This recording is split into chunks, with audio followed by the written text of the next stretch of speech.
This interview supplies a good example of how everybody I've met, once they come to think about it, has had some experience of receiving, singing or storytelling as a child, giving music or storytelling to a child, or having some sort of secondhand experience of other people singing or receiving music or storytelling as a child.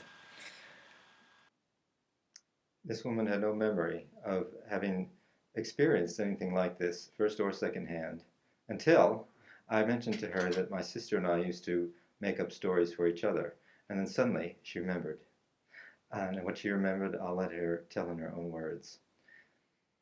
She also discussed how she uses recorded storytelling to help her, to help soothe her, her words, soothe her into sleep at night, as we'll see.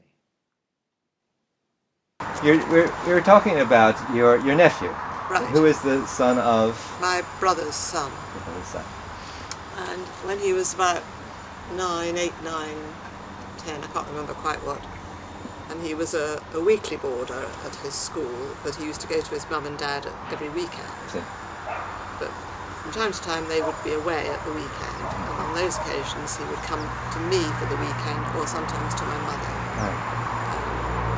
We lived very close by. But I think how it started, that I was telling him that he ought to write a novel, Yes. something like that. So he said, what am I going to write? So we made up between us, I think possibly my input was greater than his, a story. And it was called The Wayfaring Boy. And he still remembers it, strangely. And each time he came to me, we'd add another chapter or another incident. So do you remember whether you do these story chapters, was it before dinner, after dinner, at bedtime? Oh gosh, no, it wasn't bedtime, certainly. Before homework, after homework? I mean, it would only be at the weekends Yes, when he was home from school. I mean, I lived in a little cottage tucked in the middle of the forest, and I remember washing up at the sink while we had this conversation. Yes, yes. You know, it was kind Post dinner, probably. Right? Probably Yes. something like that. You know, it was. I mean, you know, you can. I mean, there's no limits. You can make up what you like, really. Yes. And we tried to sort of vary the conversation. I mean, there's incidents I've forgotten, no doubt, which Robert may remember, but I don't know. I remember even how long it went on. Nothing was ever put in writing or recorded or anything. So it went on for a few weeks anyway, I think. Probably a whole term. You know. That was about it, I'm afraid. Right. And he still remembers it to this day. He does, yes. No, occasionally he talks about it. What profession did he go into? Well, he's an academic, and he's what they call an Indologist. He's I don't know that. he's got a PhD in Indian philosophy, Oh, I see. and he's part of a group based in Switzerland of similarly qualified people who they research Sanskrit, translate Sanskrit. To swing around to was the fact that, although it's a little different because of the technology, is you love to listen to stories when you go to sleep. I do. So talk a little bit about that and when that developed. It helps me sleep. Yes. That's the primary object. Yes.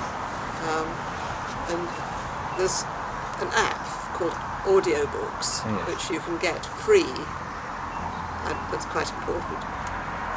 Audiobooks which are read, usually by Americans, but sometimes these Americans are very clever at adopting an English accent. So, and I don't want any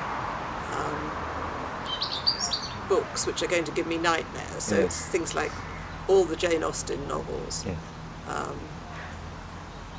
some of the Bronte novels.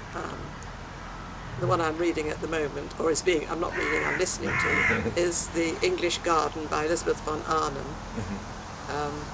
Not The English Garden, what's it called? Enchanted April? Enchanted April. Enchanted That's right. It's One of my delightful. favourites. Is it? Yes, it Yeah, is. me too. I think it's absolutely adorable. No. So it's things like that, and things like The Secret Garden and Railway Children, anything that's sort of Has a happy ending, or Exactly. that's old and familiar, Yeah, and comforting. and you can set this to go on for so long. I set it for an hour. I see. I'm always asleep I see. before the hour. I see. But then in the night I wake up and I have to rewind it a bit because Yes. I've been asleep for the last bit. So this goes on, throughout. I see. So if you happen to wake up, do you usually wake up in the night? Oh, several times, Yes. yes. And Last night I was probably awake about 3 or 4 times. I see. And, And each time it helps you to Yeah. go to sleep again. It does. I mean, you as could go turn the back. radio on, but that's usually sort of rather distressing international news, Yes. not the sort of thing that's going to soothe you to go to sleep again. Yes. So it does the trick for me. I mean, Yeah. it's better than pills.